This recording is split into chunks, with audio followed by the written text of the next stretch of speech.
अस्सलाम वालेकुम नाज़रीन, KT न्यूज़ जी ख़ुसूसी इलेक्शन ट्रांसमिशन में वहाँ भलीकार वोटर्स के राज़ी करण जे लाइ सियासी पार्टियुनि वटि हाणे वञी सिर्फ़ कुछ कलाक बचिया आहिनि। अॼु राति 12 वॻे जेका चूंड मुहिम जो वक़्तु आहे उहो पूरो थींदो ऐं हिकु ॾींहं खां पोइ नाज़रीन वोटर्स जेको पंहिंजो हक़ आहे वोट जो उनखे इस्तेमालु कंदा ऐं हू उहो हक़ कंहिंखे ॾियनि था, कहिड़ी पार्टीअ खे हू उन क़ाबिल सम्झनि था, उहो बि जल्द ई ख़बर पवण वारी आहे।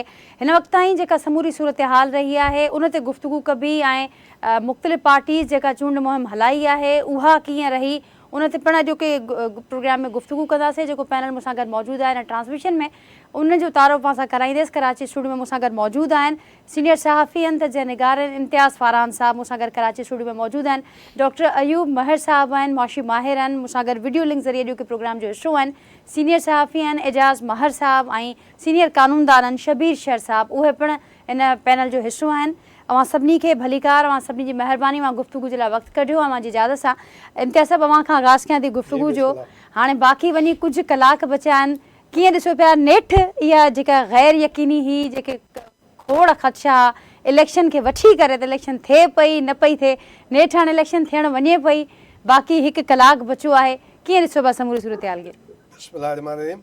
सब खां पहिरीं तो पंहिंजे एजाज़ बाग़ीअ खे ऐं शबीर शहर खे सलाम अलैकुम। काफ़ी ॾींहं खां पोइ माना आहियूं हिकु ई प्रोग्राम में, मुलाक़ात काफ़ी ॾींहं थिया आहिनि न थी आहे। बाक़ी नाजिया ही अलाए कंहिंखे शक हुया, असांखे को बि शक न हुयो, घटि में घटि मूंखे त का बि शक न हुयो। और ख़ासि तरह सां जॾहिं सुप्रीम कोर्ट वारी फतवा आई उन खां पोइ त को अहिड़ी का ॻाल्हि बि न हुई त का हिन में को प्रॉब्लम अचे। छो जो उन चयो त पत्थर पे लकीर, माना अहिड़ो लफ़्ज़ इस्तेमालु कयो, उन खां पोइ का अहिड़ी ॻाल्हि न हुई। तेसि ताईं थियो ते जॾहिं तकबंदियुनि ख़िलाफ़ु पिटीशन आई कोर्ट में त उहो उछलाए छॾी, पासे में रखे छॾी, चई था 8 फरवरी खां पोइ हिन खे ॿुधंदासीं, हाणे कुझु बि ॿुधण लाइ तयारु न आहियूं। और तव्हांखे यादि हूंदो त Lahore, I think Lahore high court हुई या पिशावर हाई कोर्ट, वो हिकु बार चूंडियुनि जे हवाले सां का उन्हनि रिमार्क्स ॾिना ऐं फतवा ॾिनी त हुन ते सुप्रीम कोर्ट कावड़ जो इज़हार कयो त भाउ ईअं न आहे त 8 फरवरी ते थींदियूं। पर ज़ाहिर आहे त मुल्क जी सूरत हाल अहिड़ी हुई, लॉ एंड ऑर्डर वारी सूरत हाल आई, पोइ सी वारी ॻाल्हि कई वई त मुख़्तलिफ़ पॉलिटिशियन तरफ़ां, ऐं लॉ एंड ऑर्डर वारी सूरत हाल आई त उन मां ईअं लॻियो आवाम खे त थी सघे थो ई पोस्टपोन थियनि या छा कुझु हुजे। पर ज़ाहिर आहे त थियनि पियूं। अब हाणे आवाम जी बि ज़िम्मेवारी आहे ॿाहिरि निकिरणु, पंहिंजे वोट जो इस्तेमालु कनि, ऐं जंहिंखे वणे कनि, को हू न आहे त इहा आहे। पर मां सम्झां थो नाजिया त हीअ पहिरीं चूंडियूं मूं ॾिठो आहे, पाण वञी या वेंदा आहियूं, असां बि वेंदा आहियूं फील्ड में, त हिन चूंडियुनि में साइलेंट वोट मूंखे नज़र न आयो। डिसाइडिड आहिनि कम्यूनिटी बेस ते चयो, कंहिंजी दुश्मनी में चयो, कंहिंजी मोहबत में चयो, या हर को डिसाइड करे वेठा आहिनि त असांखे वोट ॾियणो आहे त कंहिंखे, न त न ॾियणो आहे त न ई घर ते उहो रहंदा। सही, साइलेंट वोटर अव्हांखे नज़र न पियो अचे। ऐं ओवरऑल जेका सूरत हाल हुई, एजाज़ साहब अव्हांखे बि भलीकार चवंदसि प्रोग्राम में, अव्हांखे ॾिसो पिया समूरी सूरत हाल हाणे कुझु कलाकनि खां जेका पोइ चूंड मुहिम वारो जेको वक़्तु आहे उहो पूरो थींदो, अव्हां कीअं ॾिसो पिया बार बार इहा ॻाल्हि थींदी रही गैर यकीनी ख़दशनि सां गॾोगॾु, अफ़वाहुनि सां गॾोगॾु, त हिन भेरे उहो रिवायती रंग न पियो नज़र अचे। साइलेंट वोटर जो ज़िक्र कयो इम्तियाज़ साहब, रिवायती रंग ॼमाइण में, उहो चूंडनि वारो माहौल रिवायती जोड़ण में सियासी पार्टियूं पंहिंजी चूंड मुहिम ज़रिए केतिरे हद ताईं कामयाबु रहियूं? एजाज़ साहब मुंहिंजो आवाज़ मां ताईं पहुचे पियो, मूंखे ॿुधो पिया मां? जी जी आवाज़ अचे थो। हलो जी एजाज़ साहब, जेकॾहिं मुंहिंजो सुवाल मां ॿुधो हुजे न त मां जी जी बिल्कुलु ॿुधो, मूं ॿुधो बिल्कुलु। त ॻाल्हि इहा आहे त इहो हिन दफ़े उहो जेको हिकिड़ी इलेक्शन जी गहमा गहमी हूंदी आहे या हिकिड़ो चूंड जो चहचटो जंहिंखे चवंदा आहियूं, त उहा एक्टिविटी बिल्कुलु बि नज़र न आई। उनजा 2 रीज़न आहे। हिकिड़ो रीज़न त बज़ाहिर सिक्योरिटी जो इशू हुयो, ऐं उहो सिक्योरिटी जो मामला जेके आहिनि बलूचिस्तान ऐं KP में असांखे वायोलेंस नज़र आयो, लेकिन पंजाब ऐं सिंध में अहिड़ी शइ कान हुई, पर ख़ौफ़ ज़रूरु हुयो। ऐं ॿियो जेको हुनजो वॾे में वॾो सबबु आहे त उहो आख़िरी वक़्त ताईं जेके रियासत जा ज़िम्मेवार वास्तेदार इदारा आहिनि उन्हनि जे तरफ़ां हिकिड़ी अनसर्टेनिटी क्रिएट कई वई, जंहिंजे करे उहो हिकिड़ो माण्हू मोटिवेट ई न थी सघिया। ऐं माण्हुनि में उहो अञा ताईं बि इहा आहे त केतिरा ई माण्हू सवाल पुछनि था त छा चूंडूं थींदियूं। जॾहिं डिप्लॉयमेंट थी वई आहे, फ़ौज जी डिप्लॉयमेंट थी वई आहे, पुलिस जी डिप्लॉयमेंट थी वई आहे, सेंसिटिव पोलिंग स्टेशन आइडेंटिफाई थी वियूं आहिनि ऐं आख़िरी लम्हा आहिनि, त उनजे बावजूद बि त उन एलिमेंट जे करे हिकिड़ो टेम्पो जेको आहे उहो न जुड़ी सघियो ऐं ख़ुदि सियासी पार्टियूं बि इन जो शिकार रहियूं। MQM आख़िर ताईं चवंदी रही हीअं न कयो हीअं कयो, मौलाना फज़ल रहमान CR जो बहानो कंदो रहियो, त अहिड़े क़िस्म जूं शयूं जेको आहे उहो उनजे करे उहो टेम्पो न जुड़ी सघियो, पर उन अमल खां हुननि पंहिंजो पाण खे परे बि कोन रखियो। त हिन जेका इलेक्शन आहे हिन में ईअं थो लॻे त ॼण सभिनी खे कुझु न कुझु मिलंदो ऐं अॻ में ई ॼण तय थियल आहे त नतीजा कहिड़ा हूंदा। सो हिकिड़ो त ईअं हिकिड़ो मैच फिक्सिंग वारो मामिलो जेको आहे उहो तासर वधीक नज़र अची रहियो आहे। ऐं ॿियो त हिन में जेको आहे मुंहिंजी नज़र में जेके ई 2 करोड़ नवां वोटर दाख़िल थिया आहिनि जेके ज़िंदगी में पहिरियों दफ़ो वोट कंदा। हाणे उमरकोट जहिड़े हल्के में 1,27,000 नवां वोटर आया आहिनि जेके ज़िंदगी में पहिरियों दफ़ो वोट ॾींदा। त अहिड़े तरीक़े सां एवरेजली 80,000 90,000 तक़रीबन हर क़ौमी असेंबली जे हल्के में नओं वोटर आयो आहे। त इहो नओं वोटर जेको पंहिंजो लाइफ में फर्स्ट टाइम वोट जो राइट इस्तेमालु कंदो, इहो टेबल टर्न करे सघे थो। जेको रिवायती सियासत रही आहे, रिवायती तजिया रहिया आहिनि, रिवायती शयूं रहियूं आहिनि, हे नओं वोटर जेको आहे उहो जेको आहे त यकसर हालातुनि खे तब्दील करे सघे थो, नतीजनि खे तब्दील करे सघे थो, असरअंदाज उन ते थी सघे थो। हाणे डिपेंड थो करे त आया उहे सभु निकिरंदा, केतिरे हद ताईं अचनि था। सो मूंखे हिन में लॻे थो त हिन दफ़े टर्न आउट थोरो वधीक हूंदो माज़ी जी भेट में, ऐं नौजवान वोटर जेको आहे पहिरियों दफ़ो जेको वोट जो हक़ इस्तेमालु थो करे उहो ईंदो ऐं उन जो नतीजनि ते तमामु वॾो उहे असरअंदाज थींदा। ठीक है एजाज साहब, अवां सम्झो पिया त गेम चेंजर साबित थी सघे थो जेको नओं वोटर आहे। अवां जी इहा राय आहे त जेको वोटर्स जो टर्न आउट आहे उहो वधीक थींदो। उनजे असां ॿियनि हल्कनि मां इहा राय तमामु घणी ॿुधूं पिया त वोटर्स जो जेको टर्न आउट आहे, जेके मुख़्तलिफ़ फैक्टर्स जो ज़िक्र इम्तियाज़ साहब कयो, अवां कयो, उनजे करे हेल घटि थींदे बि नज़र अचे पियो। जेकॾहिं हीउ वारो जेको नओं वोटर आहे इहो फैक्टर असांखे घटि नज़र अचे थो। मूंसां गॾु डॉक्टर अयूब महर साहब भी हैं। डॉक्टर साहब अस्सलाम वालेकुम। और आपने ओवरऑल जो सूरत हाल है उसको सुना इलेक्शंस को लेकर, उस पर हम तबसरे तजिए करते हुए आए, आपके साथ भी बात होती रही है, क्योंकि ज़ाहिर है ये एक ज़रूरी एक रिवायती इलेक्शन का जो प्रोसेस एक्सरसाइज है, लेकिन इसके साथ साथ एक बड़ी महंगी एक्टिविटी होती है, एक बड़ी महंगी एक्सरसाइज है। और ऐसा वक्त जब ये एक्सपेक्ट किया जा रहा है कि ये बहुत ज़रूरी है और ये जो स्टेप नागुज़ीर स्टेप है, इसके बाद जो भी हुकूमत बनेगी उसके लिए जो पहला बड़ा चैलेंज होगा वो मुल्क की मुआशी सूरत हाल होगी। कि कैसे हमें देखते हैं आप इस सारी सूरत हाल को, जिस किस्म के माहौल में इंतखाबी मुहिम चली हैं, इलेक्शन का प्रोसेस और इसके बाद जो सिनेरियो बनेगा, क्या कहेंगे आप? देखिए, इकोनॉमिक फ्रंट पे अगर हम बात करें तो इसमें कोई भी हुकूमत है उसको कम से कम 3 चैलेंजेस ऐसे हैं जो उसको फेस करने पड़ेंगे। और ये रिवायती इलेक्शन से, रिवायती जो सेटअप में चेंज आती हैं उससे बिल्कुल हटकर ये चीज़ हो रही है। बिल्कुल सिनेरियो ही डिफरेंट है। उसकी वजह ये कि इस वक्त जो मौजूदा केयर टेकर सेटअप है, उस केयर टेकर सेटअप में उन्होंने जो स्टेप लिए हैं वो कुछ स्टेप ऐसे हैं जो केयर टेकर गवर्नमेंट जो है वो लंबे प्लान लंबे अरसे के इंट्रोड्यूस नहीं किया करती, लेकिन वो प्लान इंट्रोड्यूस किए गए हैं। कुछ चीज़ों की पॉलिसी मैटर्स को डिस्कस भी किया गया है। और उसमें जो सबसे अहम चीज़ है वो ये कि जो केयर टेकर सेटअप माजी में जो आते रहे हैं वो कुछ हार्ड स्टेप लेते थे। आमतौर पे IMF से जो एग्रीमेंट होते थे वो उसी दौर में हो जाते थे, लेकिन यहाँ देखिए इस मर्तबा केयर टेकर सेटअप में कोई हार्ड स्टेप नहीं लिए गए। जो समझा जा रहा था कि वो तमाम बर्डन आवाम पे ट्रांसफर कर दिया जाएगा, उस तरह की कोई चीज़ नहीं हुई। बल्कि जो इंटरनेशनल प्राइजेस में एक दफ़ा अगर कमी हुई तो हमने सबने ऑब्जर्व किया है कि वो प्राइजेस का बेनिफिट आवाम में ट्रांसफ़र भी किया गया था। लेकिन उसके बावजूद डेवलपमेंट वर्क भी कंटिन्यू है, बहुत सारे प्रोजेक्ट भी चल रहे हैं, कोई हार्ड स्टेप नहीं लिया गया। इसका एक मतलब निकलता है, बहुत बिल्कुल क्लियर है कि लोन भी लिए जाते रहे हैं इस अरसे में। Domestic loan, record domestic loan लिया गया है बैंकिंग सेक्टर से।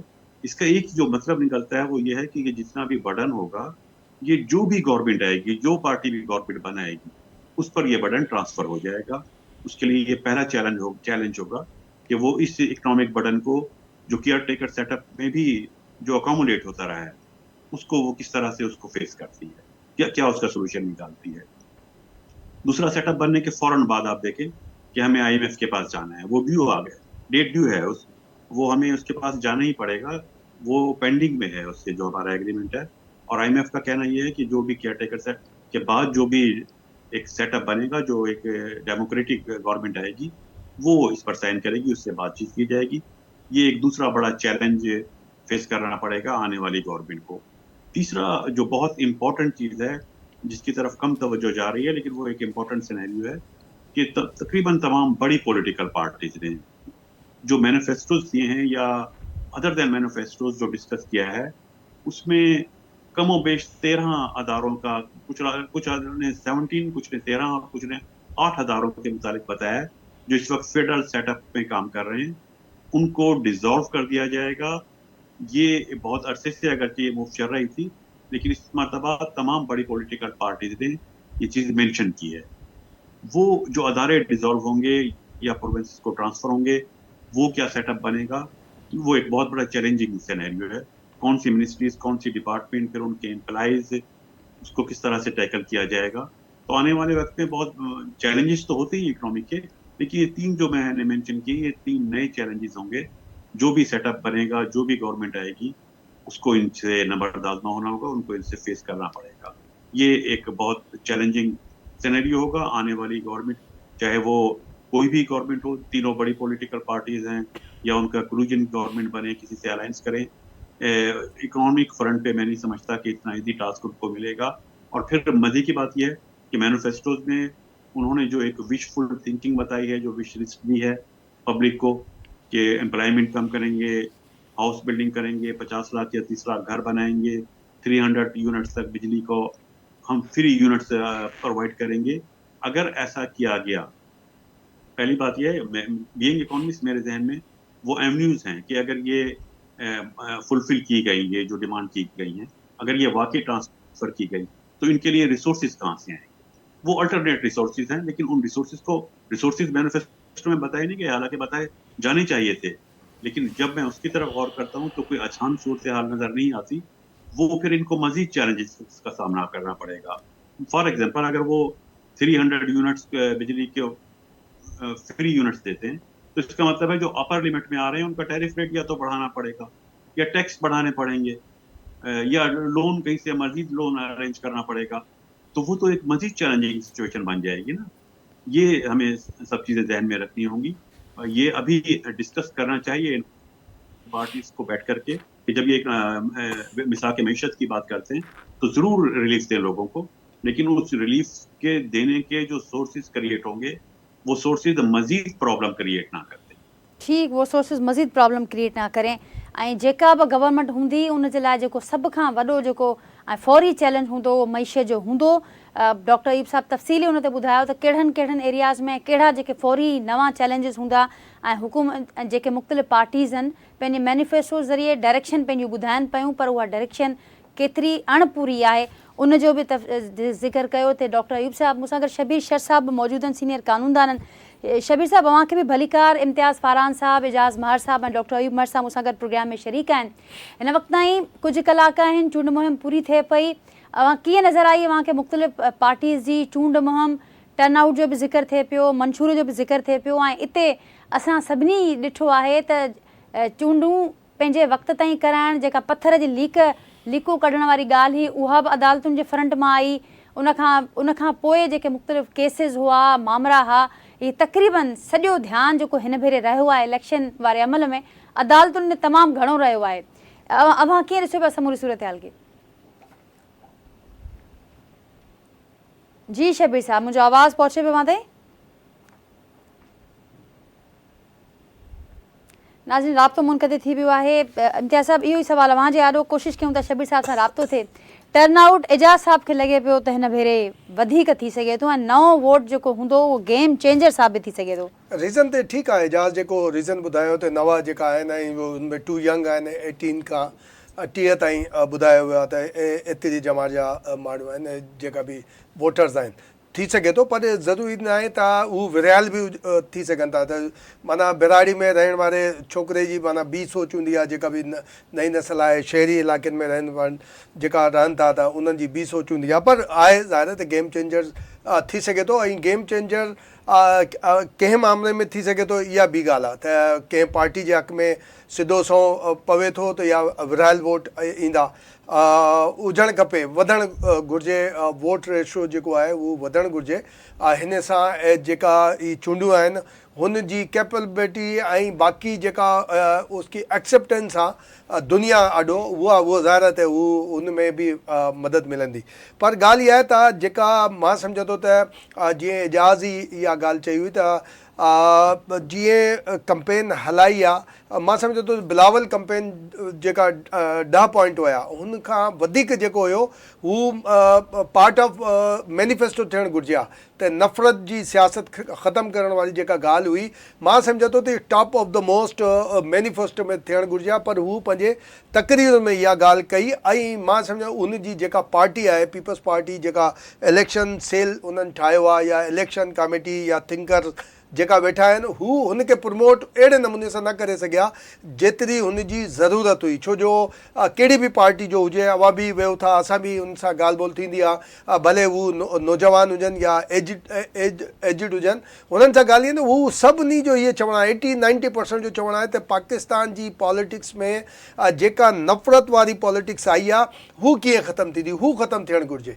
ऐं छो जो हीअ नतीजा कहिड़ा बि अचनि ऐं हुनखे एक्सेप्टेंस वारी जेका ॻाल्हि आहे हू कीअं माना तस्लीम कराईंदा माण्हू त PTI वारा हूंदा हू चवंदा त असांखे त को बल्ले जो निशान बि न हुयो हीअ बि न हुयो असांखे कंपेन हलाइण न ॾिनी ऐं बिलावल पहिरीं माना पहिरें ॾींहुं फस्ट डे खां चवे पियो त हीअ लिविंग फील्ड न आहे ऐं लाडलो जेको आहे सुपर लाडला प्लस लाडला हू नवाज़ शरीफ़ आहे। नवाज़ शरीफ़ जो ॿियो आहे त नवाज़ शरीफ़ तरफ़ां बि इहे चयो पियो वञे मरियम नवाज़ तरफ़ां बि त असां न आहियूं लाडला हाणे बि उहो ई आहे केसनि जे हवाले सां बाक़ी सहूलियतुनि जे हवाले सां इहा ॻाल्हि आहे। पर ॻाल्हि जेका आहे 2024 वारी चूंडुनि जी असल इहा आहे त वर्ल्ड वाइड कीअं हुनजी एक्सेप्टेंस थींदी माना हुनखे क्वेश्चन बढ़ाइण जी ॻाल्हि PTI तरफ़ां वधीक आहे त ओवरसीज़ पाकिस्तानी चयो या ही असांजा इकनॉमिकल IMF हुजे या वर्ल्ड बैंक हुजे हुन जे हवाले सां।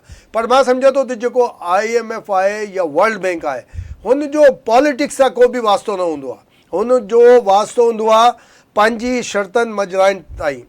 इन करे हुनखे जीअं असां चवंदा आहियूं त इस्टेब्लिशमेंट खे का बि कमज़ोर हुकूमत जी घुर्ज हूंदी आहे या हू हुन जे लाइ माहौल ठाहींदा आहिनि त मां सम्झां थो त इहा ई ॻाल्हि वर्ल्ड बैंक ऐं IMF बि कंदो आहे ऐं हुन जे लाइ हू पंहिंजे एजेंटनि ज़रिए पंहिंजे एक्सपर्ट ज़रिए ज़रूरी न आहे त मां को इकनॉमिक्स या पॉलिटिकल एक्सपर्ट हुजां या मां एनालिस्ट हुजां त मां रुगो बिल्कुलु रियलिटी सां ॻाल्हाए थी सघे थो मूंखे फीड थियल हुजे ऐं अहिड़े नमूने छो जो मूंखे यादि आहे एजाज़ बि हुनमें हिते ई शुरूआति कईसीं असां त 90 वारी रिजिम जेका आहे हुन 90 खां पोइ जेका आई त शहीद रानी मुहतरमा बेनज़ीर भुट्टो जो दौरु हुयो ऐं बेनज़ीर साहिबा बिलावल हाउस में हिकिड़ी मीटिंग घुराई ऐं तमामु वेझा हुन सां हुया इकनॉमिक्स बि हुया जर्नलिस्ट बि हुया उन्हनि खे चयो त IMF जो डेलीगेशन अचे पियो IMF सां असांखे ॻाल्हाइणो आहे पर IMF जी जेका शर्तूं आहिनि हू तमामु अहिड़ी ॾुखिया आहिनि या अहिड़ी आहिनि त हू पाकिस्तान जे मफ़ाद में न आहे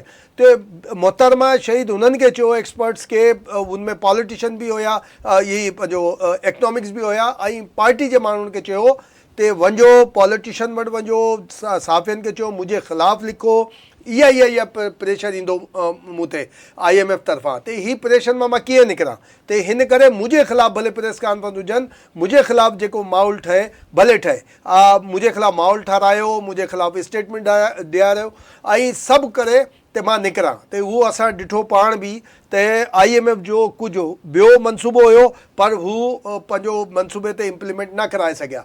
पर हाणे मां ॾिसां थो त नवाज़ शरीफ़ वारी गवर्नमेंट जी ख़ासि तरह सां PTI वारी गवर्नमेंट में ते IMF जे अचण खां पहिरीं असांजा इकनॉमिक्स जेका आहिनि जेका पेरोल ते आहिनि काफ़ी सारा पेरोल ते आहिनि IMF जे हू ईअं ॻाल्हाइणु शुरू कंदा आहिनि त हुकूमत जेका आहे उहा प्रेशर में अची वेंदी आहे त IMF जी हीअ शर्तूं आहिनि IMF जी हीअ शर्तूं आहिनि IMF जी हीअ शर्तूं आहिनि पाकिस्तान डिफॉल्ट करे वेंदो फलां ॻाल्हि ॿुधो नाजिया त जेकॾहिं को कमज़ोर हुजे माली तौर सां कमज़ोर हुजे असां हुनखे पंहिंजो उधार ॾियण लाइ तयारु न हूंदा आहियूं त मुल्कनि में ईअं कीअं थींदो। ॻाल्हि रुगो ईअं हूंदी आहे त IMF मूं जॾहिं खां ॾिठो आहे 20-25 साल ख़ासि तरह सां त IMF वर्ल्ड बैंक बि मैनेजमेंट कंदो आहे कंहिं बि मुल्क जी हुजे पाकिस्तान जी हुजे या कंहिं बि ॿिए मुल्क जी हुजे हुन ख़िलाफ़ु पहिरीं मैनेजमेंट कंदो आहे पोइ पंहिंजी शर्तुनि सां कर्ज़ु ॾींदो आहे ऐं हिन करे जेको आहे न त हीअ सॼो माहौल त हिन करे मां सम्झां थो त पॉलिटिक्स हुकूमत कहिड़ी हुजे हुननि खे वास्तो न हूंदो आहे ते ही इमरान ख़ान जी हुकूमत कहिड़ी हुई, इहा ई हुकूमत हुई न, ते मां IMF ॾांहुं न वेंदुमि, मां IMF माना हीअं न कंदुमि। पोइ छा थियो, साल अंदरि अंदरि हुनखे वञिणो पियो, ऐं पंहिंजी शर्त सां न वञिणो पियो, उन्हनि जी शर्तनि सां। ऐं एतिरी शर्तूं आहिनि ते माण्हू चवनि था सवे पेपर आहिनि जेका एग्रीमेंट थी आहे PTI गवर्नमेंट में IMF सां, ऐं हुन में सभु शर्तूं अहिड़ियूं आहिनि एंटी पाकिस्तान आहे, पाकिस्तान जी इकोनॉमी ख़िलाफ़ु आहिनि। ईंदड़ जीअं अयूब मेहर साहब चयो त ईंदड़ गवर्नमेंट कंहिंजी बि अचे उनखे पूरो करिणो पवंदो, छो जो स्टेट टू स्टेट सां उन्हनि जी जेका एग्रीमेंट आहे स्टेट सां आहे, कंहिं पार्टीसन आहिनि, स्टेट खे पूरो करिणो पवंदो। ऐं ज़ाहिर त ही IMF जो जेको आहे असांखे कीअं निकिरूं, हुन में मुंहिंजे ज़हन में त इहा ई आहे। गुज़िरियल PDM हुकूमत में आई थिंक त मिफ्ता इस्माइल हिकिड़ो आयो त 3000 रुपए घटि में घटि हर शॉप खां, ऐं वॾी शॉप हुजे त 5000 8000 थियनि। त असां जेकॾहिं घटि कयूं त अटकल 1 करोड़, माना ॻोठ में बिराड़ीअ में न पर शहरनि में अटकल 1 करोड़ शॉप्स जी जेका मेजरमेंट हुई, त जेकॾहिं इहा थिए त एवरेज असां 3000 बि रखूं त 3000 करोड़, माना 3000 करोड़ हर महीने असां वटि घटि थी सघे थो। ऐं साल जो जेकॾहिं ॾिसिजे त 36,000 करोड़ थी सघे थो। ऐं हुन में हर कंहिं माण्हू ते जेकॾहिं को शॉपकीपर 3000 पियारींदो त उनखे रोज़ानो 100 रुपए खपे। बिल्कुलु दुरुस्त पिया चओ पिया साहब त ही ओवरऑल बिल्कुलु दुरुस्त पिया चओ त गिव एंड टेक बि नज़र अचे पियो, ओवरऑल सिक सूरत-हाल आहे। पर ॻाल्हि वरी बि उहा थी अचे जेकॾहिं असांखे हिन शयुनि मां निकिरणो आहे ॿाहिरि, हुकूमतुनि खे निकिरणो आहे हिन मां ॿाहिरि, ऐं पाण भरो थियण जी ॻाल्हि कई, पंहिंजे पेरनि ते मईशत खे बीहारण जी ॻाल्हि थी, त हुनजे लाइ पॉलिसीज़ ऐं विल जी ज़रूरत पवे थी। उहे शयूं असांखे छो नथियूं नज़र अचनि, ऐं उन ते भेण ज़रूरु ॻाल्हि बि थींदी रहे थी, एक्सपर्ट्स बि पंहिंजो ज़रूरु उन ते इनपुट बि ॾींदा रहनि था। एॾा साहब हाणे हिकिड़ो ई जेको पासो हो तस्वीर जो हिकिड़ो रुख जंहिं ते तफ़सीली रोशनी विझी इम्तियाज़ फारान साहब, हाणे जेका ॿी सूरत हाल आहे त जेका का बि गवर्नमेंट आहे, ज़ाहिर कुझु शयूं हुजनि थियूं जेके उन्हनि खां मथे थियनि थियूं, स्टेट टू स्टेट उहे मामरा मुआहिदा असांखे नज़र अचनि था, पर बहरहाल ज़रूरु इन ते हिकिड़ो बीहे थो समूरे सिस्टम में त जेका बि हुकूमत ईंदी उनजी पंहिंजी केतिरी स्टैंडिंग हूंदी। हिन वक़्तु जेका सूरत हाल नज़र अचे पई, ऐं असीं हाणे खां हिन प्रोग्राम खां कुझु देरि अॻु बि बिलावल साहब जेके पंहिंजे हिन चूंड मुहिम जे आख़िरी जलसे खे ख़िताबु कयो त हुन में इहा ॻाल्हि कई त गड़बड़ थियण जो ज़िक्र हू पहिरियों करे चुका आहिनि, धांधली जो ख़दशो पहिरियों ज़िक्र करे चुका आहिनि। अॼु इहा ॻाल्हि बि थी त जेकॾहिं हाणे को अहिड़ो मामिलो थिए थो, असांजा वोट खसिया विया, असांजो मैंडेट चुरायो वियो, त पोइ जेके मुस्लिम लीग नून वारा आहिनि उहो ख़ान साहब खे विसारे छॾनि, PTI वारनि खे विसारे छॾनि, असां अहिड़ो कुझु करण जो प्लान कयूं पिया। ही मामलनि जो नतीजो छा निकिरंदो जेके हिन क़िस्म जा ख़दशा ऐं मामला आहिनि? ॾिसो, मां नथो सम्झां त को अहिड़ी इन पोस्ट इलेक्शन खां पोइ सवाइ PTI जे ॿी का सियासी जमात जेको आहे उहो एजिटेशनल पॉलिटिक्स में वञे, ऐं ही सभु जहिड़ा बि नतीजा हूंदा उहे सभिनी खे क़ाबिल क़बूल हूंदो आहे सवाइ PTI जे। त PTI छो त एज़ ए पार्टी कोन्हे का, ऐं अॻु में जेको आहे त नवाज़ शरीफ़ खे त हिकिड़े शख़्स खे कढियो वियो न, हाणे त PTI पूरी पार्टी खे इन्हनि आउट कयो आहे। त हिकिड़ो त उनजे करे जेको आहे त जेको अगरि अगेंस्ट वॉइस आयो बि त ॿियो उनजे लाइ वरी कानून मौजूदु आहे त उहे बीठा आहिनि सभु आज़ादु उम्मीदवारनि खे 2-3 ॾींहंनि जे अंदरि का न का पार्टी ज्वाइन करणी पवंदी आहे, न त जेको आहे उहो पंहिंजी कंटिन्यू नथा करे सघनि। त इहे खोड़ सारा इशूज़ आहिनि, उनजे करे मां सम्झां थो त जेके PTI जे टिकट ते ईंदा बि सही त मुंहिंजो ख़्यालु आहे त अॻिते हली कंहिं न कंहिं पार्टी में जॉइन कंदा, पोइ परवेज़ खटक वारी पार्टी जॉइन कनि या इस्तेकाम पार्टी जॉइन कनि, पीपल्स पार्टी नून लीग। मुंहिंजो जेको हींअर इतलात आहिनि उन मुताबिक़ नवाज़ शरीफ़ साहिबु जेके इक़्तिदार जा असुल वारिस आहिनि उन्हनि खे क्लियर कट चई छॾियो आहे त मूंखे जेकॾहिं तव्हां इहा सफ़ा हिकिड़ी वण जी काठी वारी हुकूमत ॾींदव बैसाखियुनि ते बीहण वारी, मां उहा हुकूमत न वठंदुसि। ऐं इहे बि ॻाल्हियूं हलनि थियूं त उन सूरत में हुन चयो अथनि त जेकॾहिं तव्हां अहिड़ी कमज़ोर गवर्नमेंट था ठाहिणु चाहियो त पोइ भले तव्हां जेको आहे वञी पीपल्स पार्टी खे हुकूमत ॾियो, मां न वठंदुसि। ऐं पोइ उनजे सूरत में बि मियां साहब जेको आहे उहो प्रेसिडेंट थियणु पसंदि करे बजाए वज़ीर आज़म जे, जेकॾहिं हुनखे सादा अक्सरियत नथी मिले। हिकिड़ी ॻाल्हि इहा बि ज़हन में तव्हांखे हुजणु घुरिजे। ॿी ॻाल्हि त जेको ईंदड़ हुकूमत आहे, चाहे उहा कहिड़ी बि हुकूमत हुजे, कमज़ोर हुजे या मज़बूत हुजे, उन्हनि जे लाइ चैलेंजिस एॾा वॾा चैलेंजिस आहिनि जंहिंजो उन्हनि खे अंदाज़ो कोन्हे। सभ खां वॾो जेको अॻु में जॾहिं इमरान ख़ान हुयो IMF सां हुन जेके कयल मुआइदो टोड़ियो हो त उनजे नतीजे में पाकिस्तान तमामु घणो लोड़ियो, आम माण्हू लोड़ियो ऐं महांगाई रातों राति ईअं शूटअप करे आसमान सां ॻाल्हियूं पई करे।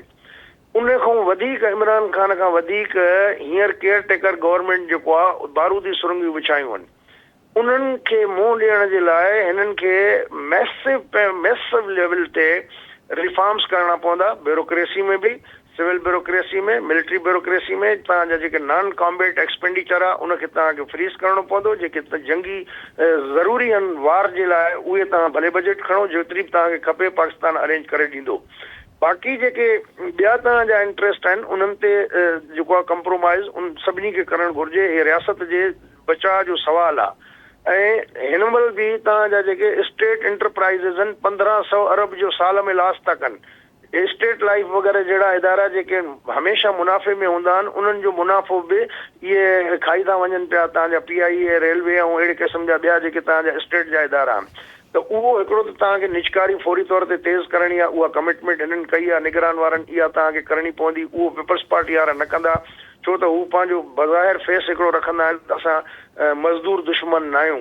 ऐं माज़ी में असां इहो ॾिठो आहे त नवाज़ शरीफ़ साहिबु जेको आहे इन रिफॉर्म्स जे हवाले सां काफ़ी सख़्तु क़दम खयां, जंहिं ते ह्यू एंड क्राई बि थियो, पर उन जे बावजूद बि मुल्क खे थोरो सिधे डगर ते आणण जी हुन कोशिशि ज़रूरु कई। ऐं तव्हांखे यादि हूंदो कुझु ॾींहं अॻु ब्लूमबर्ग वारनि हिकिड़ी रिपोर्ट ॾिनी त माज़ी में गवर्नेंस जे हवाले सां उन्हनि जेको कयो क्रेडिट ॾिनो आहे उहो नवाज़ शरीफ़ खे ॾिनो आहे। त हाणे बि जंहिं मुल्क हालतुनि में आहे त उन्हनि में उहे अहिड़ा सख़्तु फ़ैसिला नवाज़ शरीफ़ करे सघे थो। पीपल्स पार्टी डिप्लोमेटिक हिकिड़ो मौक़िफ़ रखंदी, उहे जेको आहे त ईअं न करे सघंदा। हालत इहा आहे हिन मुल्क जी त तव्हां वटि हिन महिल बि 30 लख वॾा दुकानदार आहिनि जिन मां तव्हांखे टैक्स सिर्फ़ु 3 लख था ॾियनि। लाहौर जी हेॾी वॾी लिबर्टी मार्केट आहे, उन खां वधीक टैक्स जेको आहे तव्हांजी हिकिड़ी जुड़िया बाज़ार खारादर जी जेको आहे ॾिए थी। त इहो तव्हांखे फ़र्क़ु ख़तमु करणो पवंदो। तव्हांखे बाक़ाइदा इन्हनि खे टैक्स में रेट में आणणो पवंदो, ख़र्च तव्हांखे घटाइणा पवंदा, इनकम वधाइणी पवंदी ऐं तव्हांखे कर्ज़ अञा जेके फॉरेन डेट आहे उहो तव्हांखे पे करणो आहे 20-25 अरब जो, उनजो इंतज़ाम करणो आहे। लोकल तव्हांजा ट्रिलियंस में डेट्स आहिनि उन्हनि जो इंतज़ाम तव्हांखे करणो आहे।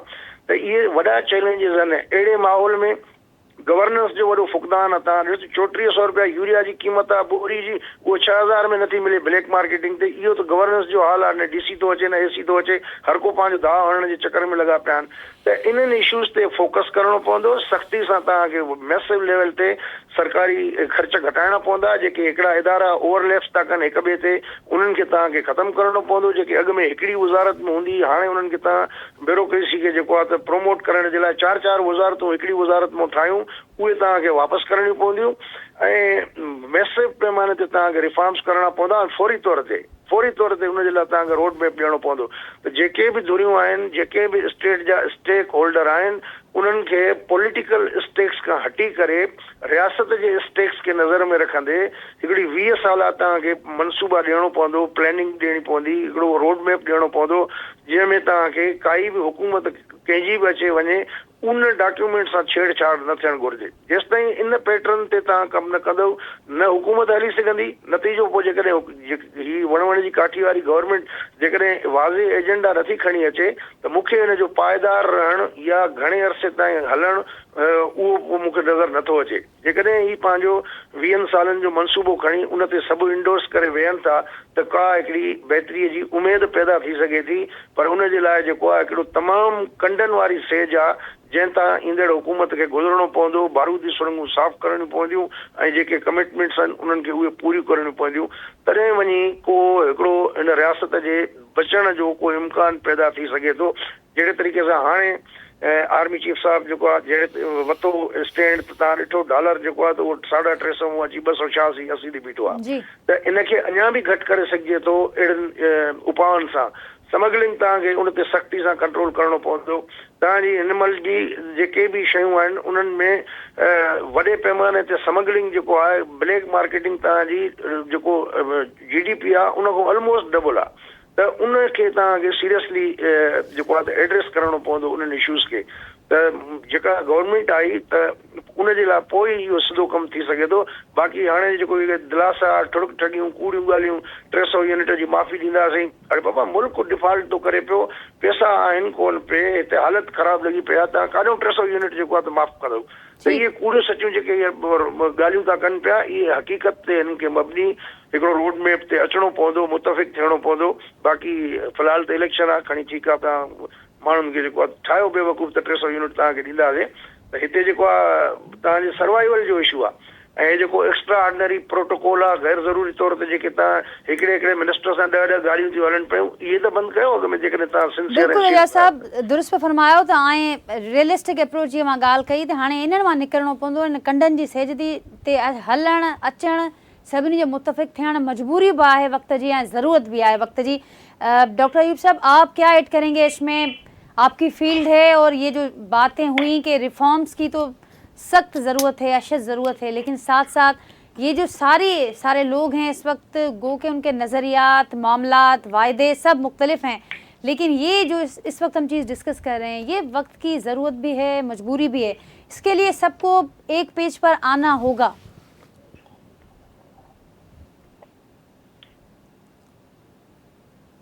जी डॉक्टर अयूब साहब।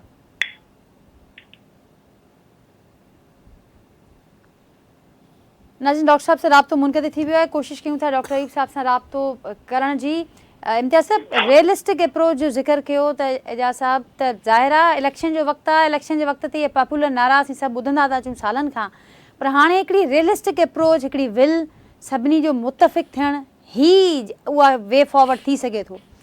ॻाल्हि इहा नादिया त जीअं बिलावल चयो न त मां शाफ़िया ख़िलाफ़ु उपा वठंदुमि जेकॾहिं कामयाबु थियो त। अव्हांखे यादि हूंदो 5-6 महीना पहिरीं जॾहिं PDM जी गवर्नमेंट हुई, ही एनर्जी जो क्राइसिस आयो, त हुन में सेनेट जी जेका स्टैंडिंग कमेटी हुई, हुन ॾाढो जेका रिपोर्ट आयूं हुन में आई थिंक थी सघे थो हेठि मथे थी वञनि अंग अखर, त 41,000 मेगावाट असां वटि आहे जेका असां पैदा था कयूं, ऐं असांखे मार्केट में 43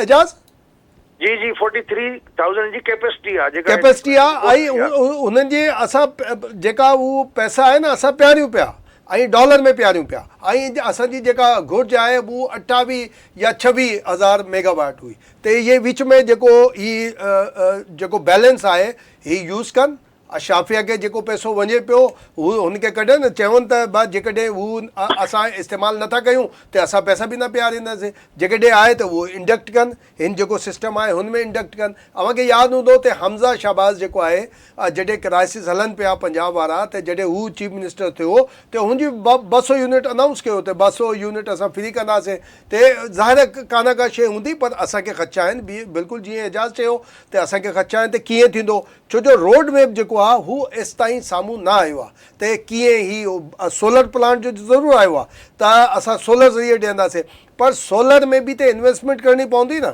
असांखे इम्पोर्ट करणा पवंदा सोलर शीटूं, जेकॾहिं जुदा नमूने सां बि असां ॾियूं। PDM जी गवर्नमेंट वादो कयो पर पोइ फिरी वई, शहबाज़ शरीफ़ चयो आहे, यादि हूंदो त सोलर शीट घुराए असां आसान माना इंस्टॉलमेंट ते ॾींदासीं, पोइ ख़तमु थी वियो मनसूबो। जेकॾहिं सोलर ज़रिए बि हुयो त रोड मैप असां वटि अचणु घुरिजे, पर ज़ाहिर आहे त असां सभु जेका वेठा आहियूं असां ॻाल्हायूं पियो आहे, तनक़ीद बि था कयूं ऐं तजवीज़ बि था ॾियूं, त हिन करे त असांखे पाकिस्तान सां मोहबत बि आहे, असां चाहियूं था त पाकिस्तान पंहिंजे पेरनि ते बीहे, ऐं हिन जे लाइ जेका बि रस्ता आहिनि, पॉलिटिकल हुजनि, इकोनॉमिकल हुजनि, सोशल हुजनि, असां सभु लीगल हुजनि, उहे असां सभु ॿुधायूं पिया। ऐं साफ़ी जेको आहे न कॾहिं कॾहिं ॻाल्हि थींदी आहे उहो भई इहे कीअं आहिनि त हर मामले ते ॻाल्हाईंदा, बिल्कुलु बाज़ शोबा अहिड़ा आहिनि, असां वेंदा आहियूं, लीगल एक्सपर्ट वटि बि वेंदा आहियूं।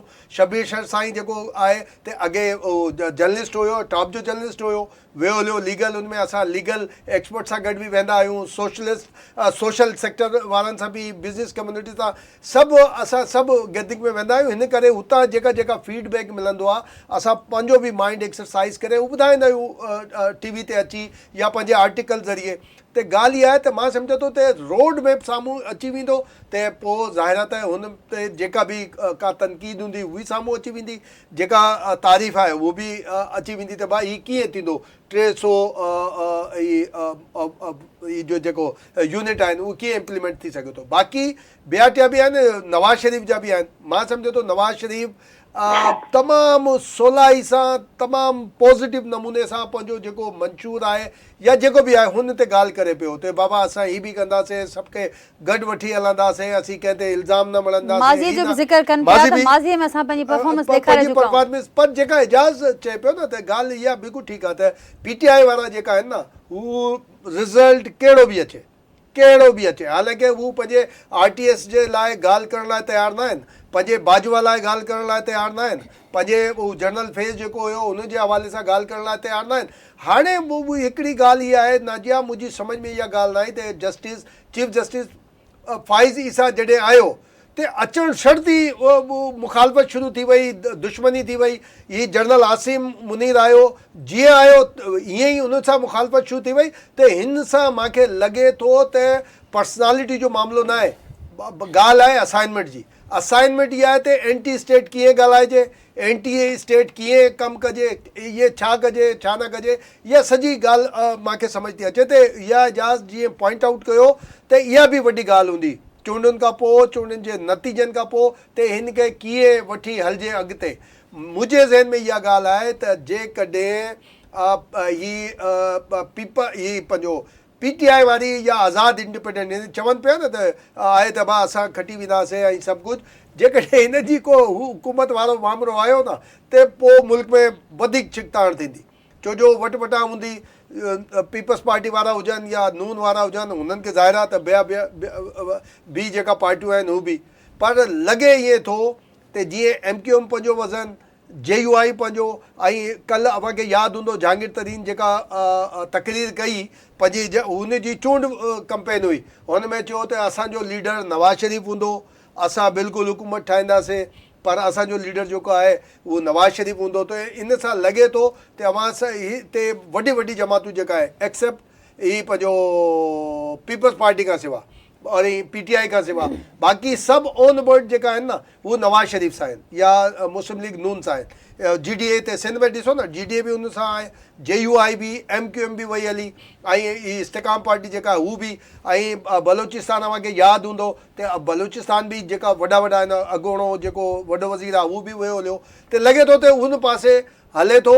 ऐं एजाज़ जेका निशानदेही कई आहे त वाक़ई बिल्कुलु ठीकु आहे, एजाज़ जी इंफॉर्मेशन बिल्कुलु ठीकु आहे, असांखे बि इहा ई ख़बर पई आहे त हुन चयो त एब्सोल्यूट मेजोरिटी मूंखे खपे त मां ईंदुमि। ऐं माण्हू हीअ बि चवनि पिया त जेकॾहिं बिलावल प्राइम मिनिस्टर थियो बि त प्रपोज़ल हुनजो ई हूंदो, नवाज़ शरीफ़ जो, थी सघे थो का अहिड़ो को स्क्रिप्ट तयारु थियल हुजे या पाण में ठहियल हुजनि, पर छो जो बिलावल जेका ॻाल्हि कई न हू मुंहिंजी सम्झ में न आई। मां सम्झां थो त शहीद रानी मोहतरमा बेनज़ीर भुट्टो जी जेका लेगेसी आहे या थिंकिंग हुई त उनजी भंजकड़ी आहे घटि में घटि ख़िलाफ़ु न, छो जो शहीद रानी जो चवणु इहो हुयो त जेको खटंदो, जेके माण्हू अवाम वोट ॾींदा असां हुन सां ॻाल्हाइण लाइ तयारु आहियूं, असां ॻाल्हाईंदासीं। उन में त मूंखे यादि आहे लंडन में जॾहिं हिकिड़ी PDM हुई, पर APDM जॾहिं ठही, APDM में हिकिड़ो ई पॉइंट आयो त शहीद रानी, असां बि लंडन में हुयासीं त मखदूम अमीन सां जवाब बि तलब कयो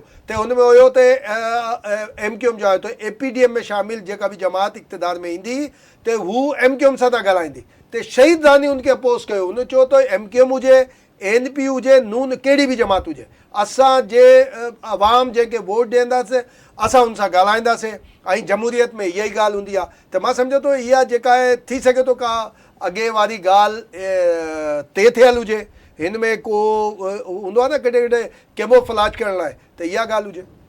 एजाज़ साहब, अव्हांखे कीअं पियो लॻे, का अॻु का कता का ते थियल आहे, का शइ का स्ट्रेटजी आहे या को रिएक्शन आहे, प्रेशर आहे, अव्हांखे छा पियो लॻे? अॼु जेको आहे फयाज़ुल हसन चौहान PTI जो हूंदो, हाणे त इस्तेकाम पार्टी में आहे, उन हिकिड़ो बयानु ॾिनो आहे त जेकॾहिं इलेक्शन खां पोइ नवाज़ शरीफ़ पंहिंजी वज़ारत उज़्मा क़बूल न कई त उन सूरत में आसिफ़ ज़रदारी वज़ीर आज़म थींदो, बिलावल न थींदो। ऐं स्ट्रेटजी मां लॻे बि ईअं थो, मूंखे हिन जी ॻाल्हि में काफ़ी वज़न थो लॻे। उनजो रीज़न इहो आहे त जहिड़े तरीक़े सां ज़रदारी साहिबु जेको आहे बिल्कुलु हिकिड़ो लफ़्ज़ बि न कुझु आहे सॼी कैंपेन जे दौरान, हालांकि उन बि इलाही जलसा कया आहिनि, पर बिलावल जेको आहे मियां साहिब खे टारगेट कयूं वेठो आहे। ऐं सुभाणे थींदो ईअं, जेकॾहिं अहिड़ी सूरत हाल पैदा थिए थी ऐं पीपल्स पार्टी खे वज़ारत उज़्मा मिले थी त नून लीग इहो शर्त रखंदी त बिलावल न थींदो, ज़रदारी साहिबु भले थी, उन ते एतिराज़ न आहे। ऐं इहा जेको आहे हिकिड़ो इंट्रस्टिंग पॉइंट मुंहिंजो तव्हां सां शेयर कजे। बाक़ी ज़ाहिर आहे त इलाही शयूं जेके आहिनि उहे they are going by the book, इलाही शयूं अॻु में तय थियल आहिनि मामला, पर कुझु अञा जेको फ़ैसिलो करण वारा माण्हू आहिनि उते बि कुझु इंडिविजुअल्स जी राय मुख़्तलिफ़ आहे ऐं इंस्टीट्यूशन जी राय मुख़्तलिफ़ आहे। त हाणे उहे जॾहिं सेम पेज ते आया ऐं फाइनल हिकिड़ो फ़ैसिलो थियो त उनखां पोइ शयूं जेको आहे पंहिंजो पंहिंजो रूप अख़्तियार कंदियूं। बाक़ी हिन महिल ताईं जेको आहे त उहो इलाही शयूं अहिड़ियूं आहिनि जेके कंसिडरेशन में बि आहिनि ऐं उन्हनि खे मुख़्तलिफ़ लेवल ते उन्हनि जो मुख़्तलिफ़ रूप आहिनि। त इहे इलेक्शन जीअं ई ख़तमु थींदी उनखां पोइ तव्हां ॾिसंदव त जेके बि वॾा स्टेक होल्डर आहिनि, पॉलिटिकल स्टेक होल्डर, इहे सिर्फ़ु हिकिड़ी फ़ोन कॉल जी मार आहिनि ऐं इहे काॾे कोन वेंदा, इहे सभु अची हिकिड़ी जाइ ते वेहंदा ऐं इन्हनि खे जेका हिकिड़ो उहो तरीक़ो ग़लति आहे। मां त चवां त इहो तरीक़ो हुजणु न घुरिजे, पर ग्राउंड ते हिन महिल उहो ॾिसण में उहो ई पियो अचे त असां अञा सबक़ु न आहे सिखियो। अञा ताईं असां पंहिंजे ख़्वाहिशुनि मुताबिक़ शयुनि खे मैनेज करण जी जेका आदत रही आहे उहा बि तर्क करण लाइ तयारु कोन आहियूं। त जेकॾहिं ईअं थिए थो ऐं पोइ शयूं मूंखे नथो लॻे त पोइ अॻिते हली ईअं कंट्रोल में ई रही सघंदियूं। अञा इन सां वरी नओं हिकिड़ो सियासी बहरान पैदा थी सघे थो जेकॾहिं सियासतदाननि खे तव्हां स्पेस न ॾिनी ऐं तव्हां पंहिंजी मर्ज़ी हलाई त शायदि पोइ वरी फौरी तौर ते मुल्क में अञा वधीक सियासी बहरान पैदा थिए। ठीकु आहे। ऐं एजाज साहिबु हुन सां गॾोगॾु आख़िर में कुझु मिंट आहिनि, सरप्राइज़िस किथे किथे एक्सपेक्ट कयो पिया मुल्क मां? ॾिसो, सरप्राइज़ जिते किथे थी सघनि था ऐं हिन दफ़े जीअं मूं चयो शुरू में ई तव्हां सां ॻाल्हि कई त जेको तव्हांजे हर हल्के में तव्हांजो 80,000 90,000 लख इहो वोटर जेको नओं आयो आहे न, जेकॾहिं इहो निकितो त इहो वॾा वॾा बुत बि किराए सघे थो, वॾा वॾा सरप्राइज़िस बि नवां जेके तस्वर ऐं डिस्कशन में बि न आया आहिनि उहे बि शयूं थी सघनि थियूं। त हाणे इहो डिपेंड थो करे त जेकॾहिं उहो इन लेवल ते अचे थो निकिरी ऐं त पोइ हिकिड़ी सूरत हाल ई वरी डिफरेंट हूंदी। ठीकु, इम्तियाज़ साहिबु छा चवंदो आहे मां आख़िर में? भाई एजाज़ बिल्कुलु ठीकु आहे, मां सहमत आहियां इन सां, भई ईअं थी सघे थो, पर ज़ाहिर आहे त हर कंहिंजी पंहिंजी स्ट्रेटजी आहे।